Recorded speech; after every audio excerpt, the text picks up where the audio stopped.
Bonjour et bienvenue sur Tant que je serai noire, le podcast qui donne la parole à des femmes noires afin de discuter de leur désir ou non-désir de maternité.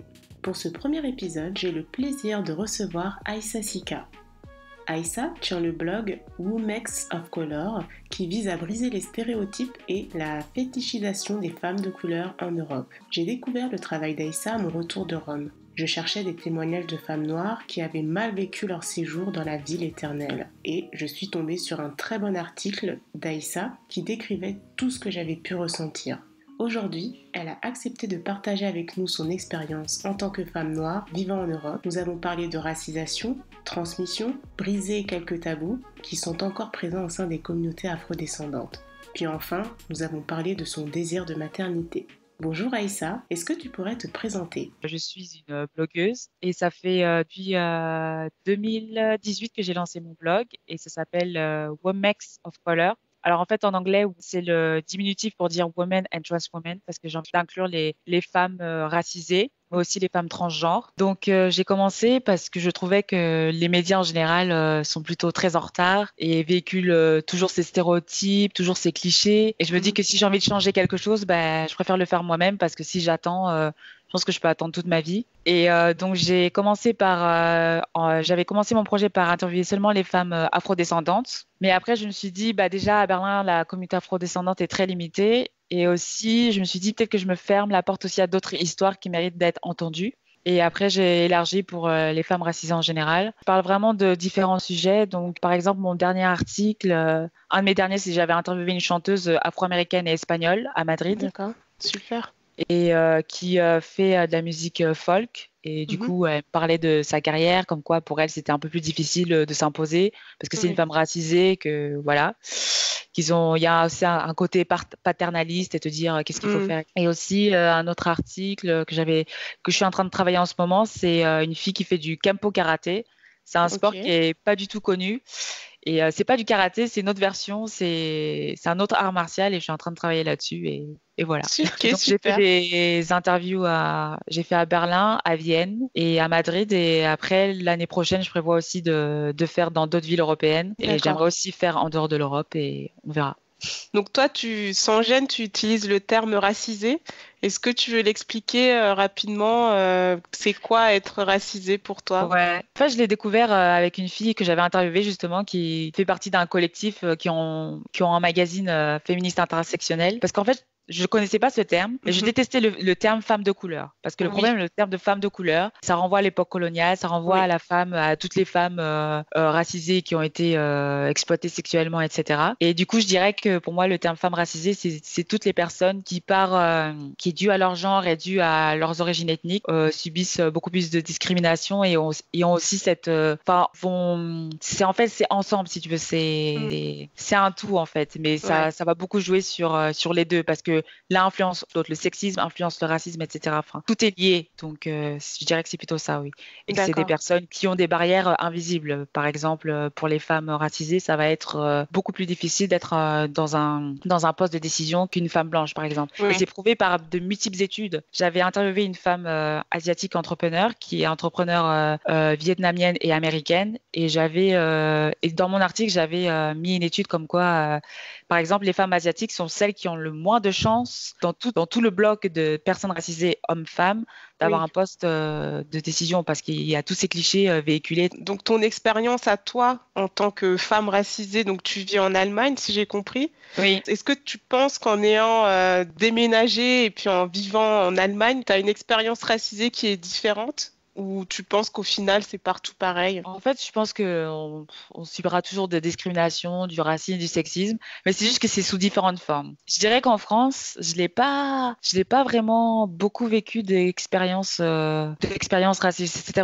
vraiment très rare. Et j'étais Mhm. vraiment moi-même étonnée qu'en tant que femme noire, j'ai pas vraiment eu beaucoup d'expériences racistes en France. Ma mère m'a beaucoup guidée dans la façon d'être. C'était quelque part un peu copier le comportement de ton interlocuteur, de exactement imiter la la même gestuelle et comme ça, et parce que j'ai eu affaire à beaucoup de personnes blanches, vu qu'on est en France, il y a aussi beaucoup de blancs, et qui me disaient toujours, mais toi, t'es pas comme les autres. Mais toujours cette petite phrase super sympathique. Ce que je dis, c'est très sarcastique, c'est pas sympathique du tout. C'est très connoté raciste, hein. Mais Je pense que, et c'est pour ça que je demandais si, en termes d'intégration, entre guillemets, quand tu es racisé en France ou bien dans un autre pays européen, du fait qu'ils ont peut-être pas la même histoire, en termes d'intégration, bah, tu vis une meilleure expérience, entre oh guillemets. là Même là là là là là. Alors à Berlin, quand je raconte mon expérience, en général, les personnes noires me disent je suis vraiment désolée pour toi. Donc en général, je pense que pour toutes les personnes noires que j'ai rencontrées ici, en général, on est d'accord sur le fait que soit on est des migrants comme ils appellent. Pour moi, on est tous des migrants. On est des migrants venant des pays africains. On est venu ici les envahir, ou sinon on est des personnes, des réfugiés, ou sinon on est des dealers ou des prostituées. Donc ça c'est Ah vraiment, oui, ça d'accord. c'est vraiment l'image, hein. Parce que eux, Wow. être noire et française ou avoir grandi en France, pour eux, c'est très difficile de concevoir parce qu'il faut savoir que les Allemands et les Allemandes, en fait, ne n'intègrent pas du tout, par exemple, les personnes qui ont grandi en Allemagne, qui sont allemandes et qui ont aussi des origines turques, ou par exemple même ukrainiennes, ou même Oui. de n'importe quelle nationalité, ou même anglaise. J'ai Mhm. rencontré, par exemple, une personne qui était anglaise, donc qui était Mhm. blanche, Oui. et qui a grandi en Allemagne, mais pour elle, il fallait qu'elle dise qu'elle est anglaise, en fait. Ah oui, Parce que d'accord. pour les Allemands, ils la voyaient pas comme une Allemande, ils la voyaient comme une Anglaise. Où j'avais rencontré un Ukrainien et enfin, il était là depuis qu'il était petit et il était toujours ukrainien. Et il Ah se considérait ouais. comme ukrainien parce que pour eux, en fait, tu n'es pas allemand à partir du moment où tu n'as pas deux parents allemands. Ils sont Donc, vraiment restés sur cette définition. oui, Ah ouais, même si tu as le d'accord. passeport allemand, que tu as grandi ici, tu es né ici, peu importe. Voilà, donc il y a beaucoup de problèmes au niveau de la suprématie blanche. Parce que l'éducation allemande, en fait, est un vrai problème parce que je pense qu'ils ont enfin, j'ai vu que l'éducation était très portée sur on est meilleur que les autres. Ah oui. Et c'est dû aussi à l'histoire parce qu'avec Hmm. Hitler, il y a tout cette espèce ce bourrage de crâne qu'on te dit oui, t'es meilleur que les autres. Et les Allemands le disent en blaguant, mais au final, c'est pas une blague. Et quand ils Hmm. me le disent comme ça en blaguant, je dis non, c'est pas drôle en fait ce que tu dis parce que Oui. enfin, quelque part, tu te dis que oui, t'es supérieur aux autres et t'es un suprémaciste blanc au final. Berlin, c'est clairement, il n'y a pas trop, enfin, s'il y a la végétisation, mais je pense que c'est plus subtil, vraiment plus subtil, mais Mhm. je fréquente pas trop d'hommes allemands D'accord. pour en savoir plus. Mais c'est vraiment le côté, qu'est-ce que tu fais là, quoi. Vraiment, ça Oui. tu le sens. Et en plus, tu es à Berlin, tu es dans la ville la plus multiculturelle, donc tu as quand même des expériences assez intenses. Et aussi, Oui. pas que des personnes noires, aussi toutes les personnes racisés en général qui soit se font insulter, voilà. Mhm. Ça peut aller jusqu'à même vouloir te frapper. Donc, enfin, moi, je dirais que Berlin, c'est pas trop une ville non plus super sûre pour une personne racisée. Je dirais que c'est une ville normale, mais je dirais pas que c'est une ville sûre. Si t'arrive quelque chose, je pense pas qu'il y ait beaucoup de gens Qui qui vont vont te défendre. s'arrêter. Oui. Oui, voilà. Du coup, si on commence par ton schéma familial, donc tu as dit que tu étais une jeune femme, je crois que tu as 28 ans, c'était ton anniversaire. J'ai 27, ça ne me vieillis pas. 27, pardon. Donc C'est pas 27 grave. ans. Tu es une jeune femme. Est-ce que tu es issue d'une fratrie ou tu es fille unique? Alors, j'étais fille unique jusqu'à mes 17 ans. Après, j'ai eu mon petit frère qui a entre 9 et 10 ans, je me rappelle plus très bien. Mais voilà, il est plus jeune que moi et oui. Et quand je disais ça aux personnes noires, ils me regardaient en mode, mais tes parents, là, qu'est-ce qu'ils font là? Parce que fille unique et une personne noire, ils ont jamais vu ça de leur vie. Donc, c'était. Comment tu l'as vécu du coup au sein de peut-être ta famille élargie, tes amis, tu te sentais pointé du doigt? Non, c'était juste que pour eux, c'était vraiment pas habituel, quoi. C'était pas parce qu'ils ont tous le cliché de oui, quand t'es une personne noire, t'as je sais pas combien de frères et sœurs. Enfin, je trouvais que enfin, je trouve que en général, la communauté noire en France, des fois, ils se cantontent trop au cliché, quoi. Enfin, je trouve que Mhm. limite, ils vont devenir le stéréotype qu'on leur dit, quoi. Enfin, je trouvais ça intéressant, leur réaction, mais aussi désolant un petit peu le rapport entre je suis C'était moins un noire que toi parce phénomène. que du coup, Pas que être noir, c'est avoir plein de frères et sœurs. Enfin, c'est mm. assez réducteur. Est-ce que ton droit d'aînesse, tu l'as bien vécu du coup, vu qu'en plus vous avez une grande différence, ou tu te sens même pas vraiment présente dans la vie de ton petit frère? Ben, je peux pas être vraiment présente parce que je suis à Berlin en général et Mhm. lui il est en France. Mais ce que j'aime pas par contre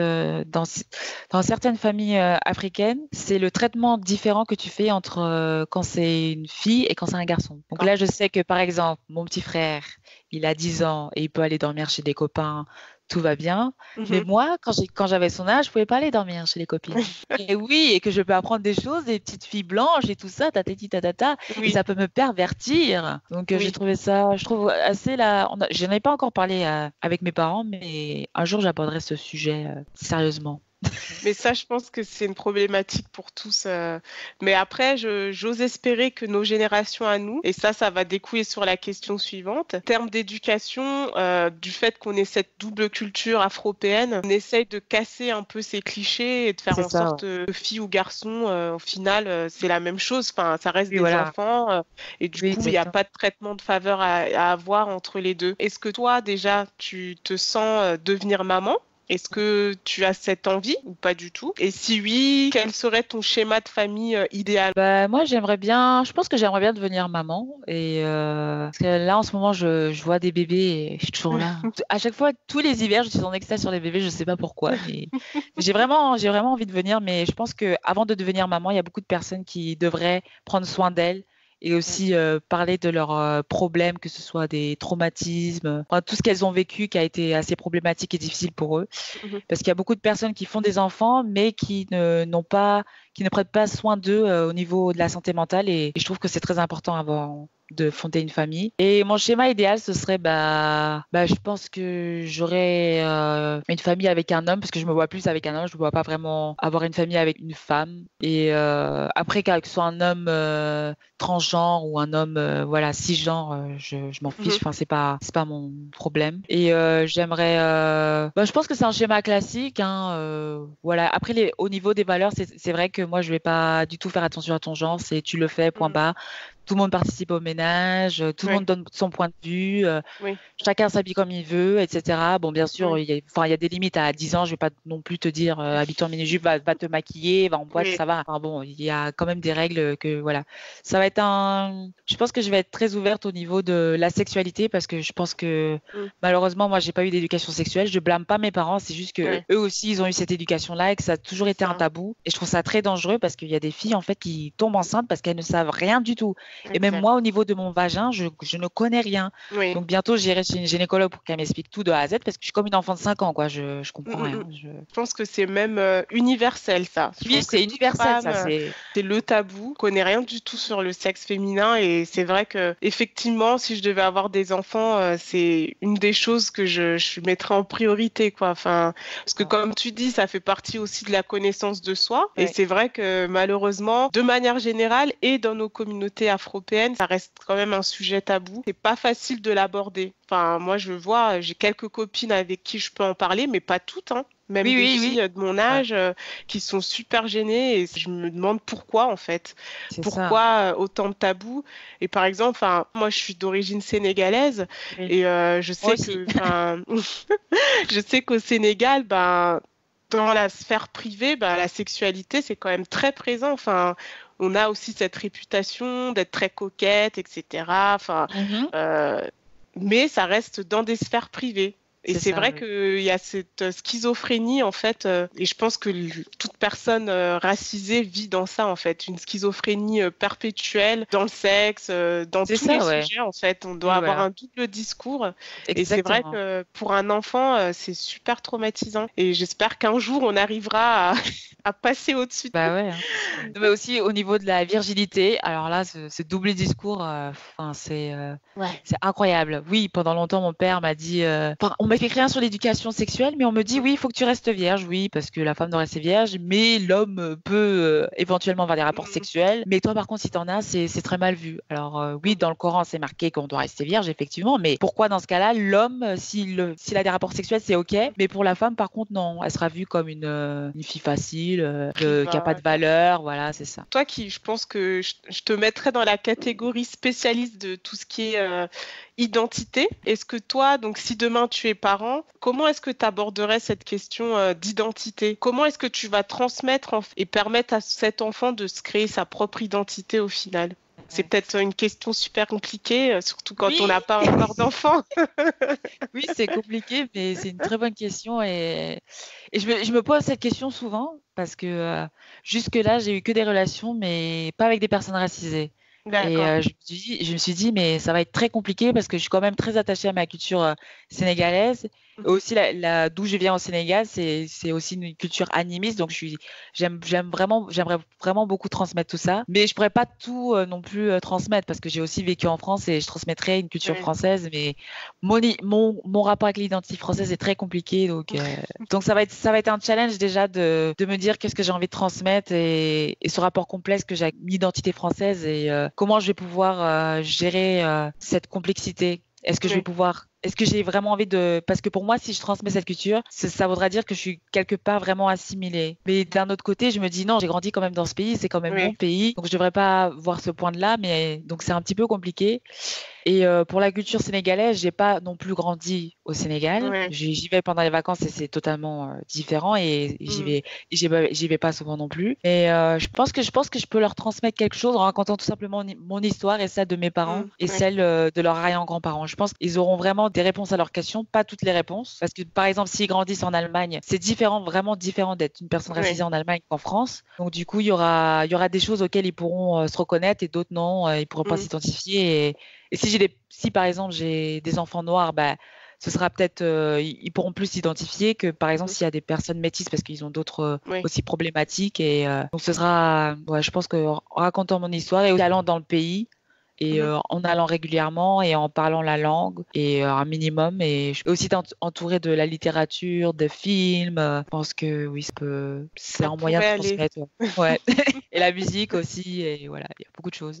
Donc pour toi, la transmission, elle se passe donc par ta propre histoire, Oui, par tout ce qui est culturel aussi, donc oui, musique, cinéma, enfin représentativité, on va oui, dire, et puis vécu aussi, parce que oui. l'enfant aura aussi sa propre histoire, et c'est comme ça qu'il pourra se forger et être quelqu'un de entier qui n'aura pas de problème psychologique, comme beaucoup d'entre nous. Parce que c'est vrai que, enfin, en ayant beaucoup de tabous, et puis comme tu l'as dit, enfin, moi je pense que pour être une bonne mère ou pour être un bon parent, comme tu l'as dit au début, il faut avoir une santé mentale qui soit déjà bien, même si c'est pas facile, hein. Ça passe par Oui, c'est ça. et c'est vrai que quand moi je sais que je suis née, j'ai grandi en France, bah jusqu'à aujourd'hui, bah je n'ai pas l'impression de connaître à 100%. Il y a ce côté assimilation. Est-ce que vraiment je fais ça parce que je l'aime et parce que j'ai envie de faire ça, ou est-ce qu'on m'a dit de le faire? Ouais. Et puis il y a ce côté, bah, en fait, tu recrées tes propres goûts, ta propre identité vestimentaire, capillaire, etc. Oui, J'espère que les générations prochaines, elles pourront faire ça plus tôt, en fait, et ne pas le faire arriver à 29 ans, quoi. oui, oui, c'est ça, ouais. Et ça, c'est Ouais. vraiment le défi. C'est le gros défi de pas perdre de temps. Enfin, c'est pas une perte de temps, mais je trouve ça triste que nous, on Ouais, ait c'est eu ça. à faire en fait, ce Ouais, boulot. c'est ça. Donc, du coup, je vais rebondir sur, parce que moi aussi, j'adore tout ce qui est culture. Tu as pu le Oui, voir, donc j'adore tout ce qui est musique. Pour moi, transmission passe par musique et oui. pareil pour le cinéma. Donc, si je devais parler de musique, quelles seraient les femmes inspirantes dans le monde musical afro qui te motive, qui t'inspire, où là tu te dis, ah ouais, celle-là, vraiment, j'ai envie d'être elle, ou bien elle me donne tellement envie de faire plein de choses. Enfin voilà, Mhm. une personne, une icône pour toi dans la musique. Bon, une icône, moi, j'ai pas d'icône, mais genre qui m'inspire beaucoup. Je dirais vraiment, je dirais Oumou Sangaré. Ça, c'est vraiment la femme qui m'inspire vraiment beaucoup. Parce Très que bon choix. franchement, enfin, à l'époque, déjà, c'est une femme malienne. Et le fait qu'elle parle de sujets assez sensibles, tu vois, et que ça a été, enfin, c'est pas facile d'être une femme africaine et parler de ces sujets-là. Ouais. Et c'était une des seules. Et elle a été beaucoup vraiment critiquée et tout, Ouais. mais quand même, elle l'a fait, quoi. Donc, Mm. je trouvais que mêler la tradition et aussi la musique européenne et la musique traditionnelle malienne et aussi, enfin, mixer tout ça et Mm. parler des situations des femmes, je trouve ça vraiment inspirant, quoi. Ça m'inspire beaucoup et je l'aime bien, j'aime bien cette musique, vraiment. J'ai vu que tu avais un projet photo. Donc, si je comprends, tu écris beaucoup, Oui. tu es vraiment axé sur tout ce qui est culture. Et qu'est-ce que toi, tu espères transmettre grâce à la photo? C'est juste un hobby ou est-ce que tu as vraiment quelque chose derrière à peut-être faire un peu de promo? Oui, c'est Aïssa Photo. Vous pouvez me trouver sur Facebook. Aïssa, Aïssa Photo, Photo. Mais en fait, je prends la photo plus paysage, architecture. C'est parce que D'accord. j'aime vraiment ça, en fait. J'aime vraiment observer ce qu'il y a autour de moi Et je trouve qu'on ne prend pas assez le temps dans les sociétés européennes d'observer ce qu'il y a autour de nous. Et par exemple, les bâtiments nous disent beaucoup sur l'histoire, sur ce qui s'est passé, sur beaucoup d'événements. Oui. Et je trouve ça vraiment intéressant de photographier. Mais j'ai pas spécialement d'objectif avec cette page. C'est juste que j'aime vraiment faire ça en fait. J'aime vraiment photographier les paysages et photographier les endroits qui m'ont inspiré ou marqué. Voilà, c'est plutôt un projet photographique, philosophique. Waouh. Quels sont les lieux qui m'ont inspiré et ceux voilà, qui racontent une histoire et qui marquent. Et vous pouvez trouver mon blog à l'adresse suivante, aïssa-sika, a-i-2-s-a-sica.com. Super. Quand je te dis tant que je serai noire, qu'est-ce que ça t'inspire? Est-ce que tu as une phrase qui te vient en tête? La première chose qui me vient en tête, c'est tant que je serai noire, je serai une battante. Parce que nos vies à nous, franchement, tous les parcours des femmes noires que j'ai entendus autour de moi, c'était vraiment des. En fait, le problème, c'est que dans cette société, on n'a pas le choix que d'être une femme battante. Tant que je serai noire, je serai une battante. Parce qu'on a tellement de barrières par rapport à des millions de choses qu'on est obligé de se battre tous les jours. On est obligé pour des projets, pour le fait d'améliorer des choses, des schémas traditionnels qui ne nous correspondent pas, pour un tas de choses en fait. On est vraiment la dernière roue du carrosse. Oui. C'est peut-être péjoratif ce que je dis, mais c'est la réalité en fait. C'est vraiment les gens nous dénigrent à un point, c'est incroyable. Enfin, d'un pays à un autre, je représente quelque chose. D'un pays à un autre, je suis une prostituée. D'un pays à un autre, je suis un dealer. D'un pays à un autre, je suis une réfugiée. C'est toujours ce dénigrement, ce rabaissement constant, le fait de te rappeler que oui, de toute façon, toi, tu viens d'Afrique, tu ne vaux rien. Enfin, des choses, voilà quoi. Mais faut pas non plus rester sur ce discours-là et chercher des excuses en disant oui, je vais pas y arriver parce que je suis une femme noire, etc. Non, justement, il faut l'utiliser comme une force. Qui voient eux comme une faiblesse, tu l'utilises comme une force, etc. Et tu le dis avec fierté que oui, tu es une femme noire et alors? Oui, tu prends de l'espace et alors? Oui, tu parles fort et alors? Je suis une femme, je ne suis pas qu'une femme noire, je suis aussi ma personne avant tout, quoi. Donc, voilà, je dirais. C'est très beau ce que tu viens de dire. Donc pour toi, je reprends ce que j'ai bien aimé ta citation de Pape Diaye sur la condition noire. Souvent, on nous met tous dans le même sac. Tu l'as très bien dit au tout début. Ouais. Moi, je suis plutôt de celles qui se disent, on a chacune une expérience sociale unique. Non, je pense que c'est oui, on a une expérience sociale unique, mais on retrouve certains points communs qui vont faire qu'on se rapproche ou pas du tout. Enfin, il y a certaines personnes qui sont des personnes noires qui n'ont pas du tout la même expérience que moi et on retrouve pas ces points communs, mais en soi, oui, chaque expérience est unique. On peut pas. Après, voilà, on retrouvera toujours avec des points communs avec certaines personnes ou non, mais on peut pas dire, Enfin, on peut parler pour la communauté noire sur certains points, sur certaines choses, vraiment. Je pense qu'on aura plus ou moins tous la même expérience. On retrouvera des similitudes. Ouais. Mais on ne peut pas non plus généraliser un point. Mais il y a quand même des choses dans lesquelles on peut quand même généraliser parce que voilà, on a toutes eu pratiquement la même expérience. Genre pour la fétichisation, oui, je pense qu'on a toutes eu à faire au moins une fois dans sa vie un fétichiste. Oui. Hein. Alors, est-ce que si demain tu as une fille ou un enfant, ça soit un garçon aussi, quel serait le message que la maman de demain, la Aïssa maman de demain, dirait à son enfant? Ah bah il y en a beaucoup, hein, mais je dirais premièrement n'accorde pas d'importance à ton genre. Je trouve ça vraiment super. Je déteste cette société où, par exemple, à partir de 3 ans, on décide que la personne dite avec un sexe féminin va être une petite fille. Qu'est-ce qu'elle en sait qu'elle va être une petite fille? Ça se trouve que demain, elle veut être un petit garçon ou peut-être qu'elle veut pas non plus qu'on lui dise qu'elle soit une petite fille ou un petit garçon. Enfin, je trouve que vraiment c'est très important de se détacher de cette identité de genre parce que je trouve ça vraiment too much quoi. Et après ça commence à te limiter quoi. Oui, t'es un garçon, tu peux faire ça. Oui, t'es une fille, tu peux faire ça, mais tu peux pas faire ça. Donc je trouve que c'est le message, un des messages que je dirais qui est vraiment important pour moi. Voilà. Ouais.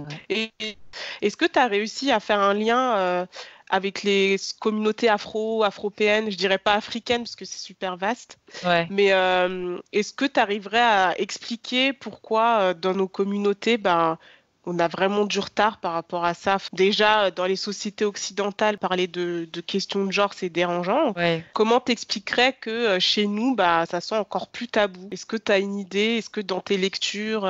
Oui, et le problème, c'est qu'on est colonisé, tout simplement, encore dans notre tête. Je pense, comme l'Européen nous a dit, oui, cette pensée homme-femme a été vraiment super intensive lorsque les colonisateurs sont venus. Parce qu'il faut savoir que, par exemple, il y a dans beaucoup de cultures africaines, il y a ce troisième genre, il y a l'androgyne. Il y a beaucoup de ces personnages androgynes, ou cette notion d'androgynité, elle est très familière à la culture africaine. Dans les cérémonies au Sénégal, par exemple, où je viens, de Kaolack, quand ils font les cérémonies animistes, je sais que ça va pas avoir il y aura pas de genre à donner à cette personne, en fait, enfin, à la personne qui décide d'incarner telle ou telle chose. Oui. Ça va pas être connoté avec le genre. Ça incarne juste un élément environnemental ou autour de nous, etc. Mais il n'y a pas de genre. C'est ça l'exemple que je pourrais donner. Je pense qu'en général, aussi dans d'autres pays africains, on peut retrouver ça. Est-ce que tu aurais un livre à nous recommander, un livre phare? Tellement de livres. Bon, je dirais qu'Afrotopia, celui qui ne le lit pas, franchement, il faut le lire. C'est Felwine Wilsar qui... Moi, je l'ai compris d'une manière qui met en perspective ce que l'Afrique pourrait devenir, comment c'est ce processus de décolonisation au niveau culturel, économique, social. C'est vraiment un truc qu'il faut lire. Et là, en ce moment, je suis en train de lire Frantz Fanon, Les Damnés de la Terre.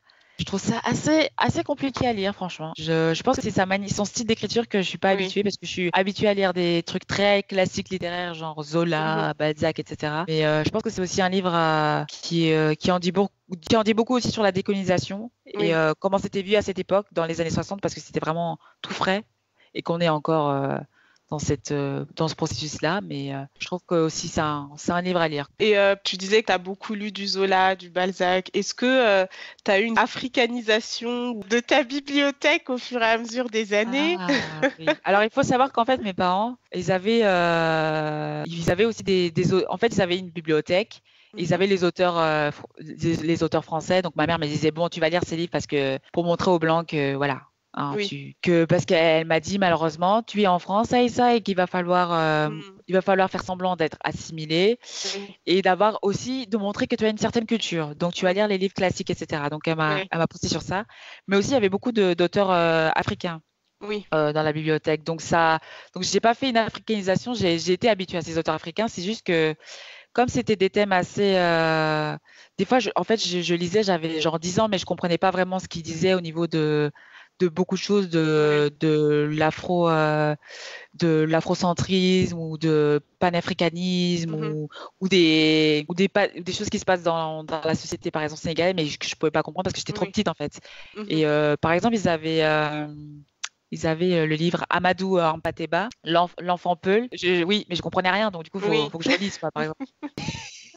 Des livres comme ça, donc je pense que depuis que je suis petite, je suis habituée aux auteurs africains, donc ça m'a pas pas particulier. Enfin, j'ai pas fait ce processus d'africanisation. Je vais commencer ma chaîne YouTube. Ça s'appelle Ram.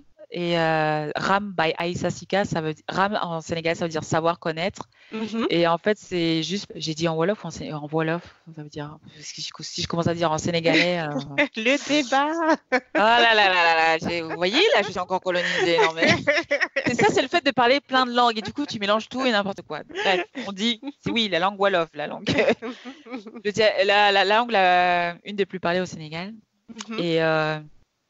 Et du coup, c'est pour parler de sujets différents, par exemple, de sujets qui vont être reliés à mon blog, mais aussi de sujets que j'aimerais bien parler moi, par exemple au niveau de ce qui se passe au Sénégal, par exemple, je sais pas, la place de la femme, par exemple, la série là qui a fait polémique, La maîtresse d'un homme marié, ce que j'en pense et tout, mais des choses comme ça pour donner mon avis D'accord. Et voilà.